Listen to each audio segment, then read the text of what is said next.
this is Tisha from Meadows and Mortar by Tisha, and today we are doing those faux books. So the first thing that I did is I started out with just some scrap pieces of wood, and then I screwed them together. Then I take some Paint Couture's 2-in-1 primer, and then I cover it all up really good. Then I made some castings from some black casting resin. I used the black casting resin from Paint Couture Paint. I did not show in this video how to do that, but you just mix equal parts of part A and part B, swirl them up together, and then you put them in the molds. 10 minutes later, you can take them out, and then they make those beautiful designs. The mold that I'm using is from IOD. This is the Trimmings 3 mold, and then I just put those in there, and then I take them out, and then I just use a little pair of scissors, and I snip the ends off of them to get them to the size of the edge of the books. Then I use some Titebond quick and thick glue, and I just glue everything down really nicely. Now you're going to see me working on 2 sets of these decorative books in the video, but I'm just going to be showcasing one of them. So you'll see other ones in the background, and you'll see me fiddling with them a little bit, but just focus on the one particular set that I am doing, and that will have the colors and stuff explained in the details below. So then I just use this framework mold right here, and I'm just going to put this on the very front, and I'm going to use this sort of as a picture frame, and this is just going to make it more elegant. It's going to make it more of like a French country vibe, but you could totally decorate this however you wanted to. You don't have to use the same types of molds that I'm using. After everything gets good and dry, I come in with Paint Couture in the color Angel Eyes, and I'm just doing a nice even coat all over the whole set here. I'm going to put it over just the raw wood, the painted wood, and the molds, just to give everything a nice cohesive look. Now you'll see that on the very bottom section, I did not use the primer on it because that's going to be the part that's going to be on the table anyways, and you're not going to see it, so the primer didn't matter that much to me. The main reason that I wanted to use this primer is because I was using pine boards, and they do tend to soak up the paint, and I just wanted to make sure that I was going to get good even coverage on this. Now for the edges of the book, I wanted to give it a little bit more of like a worn, crumpled up pages sort of look, so I'm just using the scraper right here, and I'm just making some deep gouges in it, and I do this on the tops and the sides, the part where the pages, the end pages would actually be showing. And you don't have to do this because, you know, the pine boards, they do have a little bit of texture in that area anyways. I just wanted it to look a little more authentic, more like pages than the ends of wood pieces. This is one of those steps that is absolutely optional. You don't have to do it, but if you do, make sure you're being careful. Don't stab yourself with whatever sharp piece that you're using. Now I'm going to come in with some Paint Couture's driftwood, and I'm going to put this over the edges where the paper edges would be. So all of those areas that I just now carved up, this is where I'm going to put this driftwood at, so it makes it look like the outer part of the book is the blue color, but then the inner pages is going to be a different color, so that we can sort of differentiate between those. I'm just using a little makeup sponge to sponge this on there, but you can use a paintbrush if you want. You could do whatever you want to get it on there. It does not need to be full coverage because I am going for more of an antique-y look with this, but you could just play around with it. You don't have to use the same exact colors that I'm using. Just do whatever looks good with the palette that you're choosing. I chose more French country colors on this, and I thought that this would look nicely with it.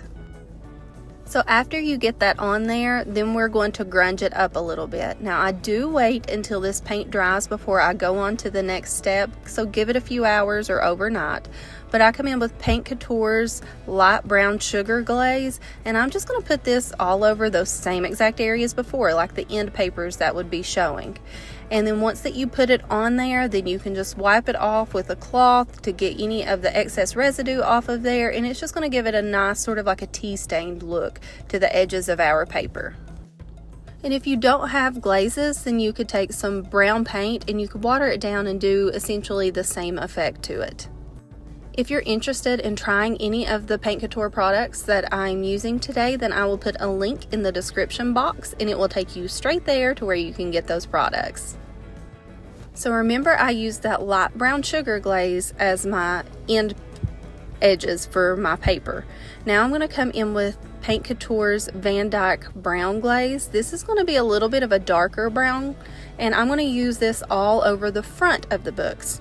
So even though this is a brown glaze and the other one was a brown glaze, it does have a little bit of color variation, so we're going to be able to see the difference between the front of the books and the edges of the books. It's going to look a little more authentic, a little more worn this way.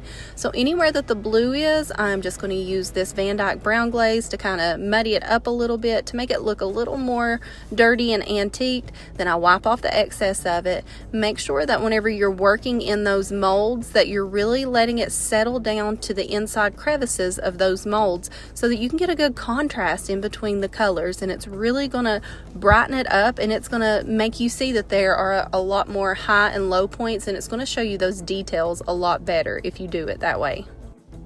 If you like learning about DIY projects, home refinishings, if you like doing furniture refreshes, furniture painting, all kinds of little projects and big projects alike, then just stop by my page every once in a while. Follow my YouTube account if you're not already. I would appreciate it greatly. And if you haven't already, give this video a thumbs up so that it can get pushed out there for more people to see it. So the last thing that I do to the book edges is I had a little bit of Paint Couture's Antique Gold, and I'm just using a dry brushing technique. So I'm taking just a very small amount of this gold paint. I wipe off the excess, and then I just lightly go over the whole top of it. And this is just going to give it a little bit of shimmer. It's going to look like the pages were gilded at some point. And this is not one of those things that you have to do, but it really does catch the eye. Whenever you see it in person, you can see a big difference on when you have the shimmer and when you don't. So although you don't have to do this, I highly suggest that you do. And Paint Couture's metallic paints, they are so good and they are so richly pigmented, and you will not be disappointed if you use one of these. And then I come in with another one of the metallics, and this one is Paint Couture's Stardust. So this is going to be a silver one, and I'm adding a little bit more paint to this one. I'm not just doing the dry brushing, I'm actually putting paint pretty good on top of my little artist brush there. And then I'm just touching the high points of that mold. And this is really going to make you see the difference between the high points and the low points. Because remember, I have the glaze down inside of those creases, plus I have the paint. Then now I'm going to have that silver up at the very top, and it's really going to give it all a nice, good three-dimensional look. And it really makes this beautiful French country accent piece, and I absolutely love the way that this turned out. After that's on there, everything is good and dry.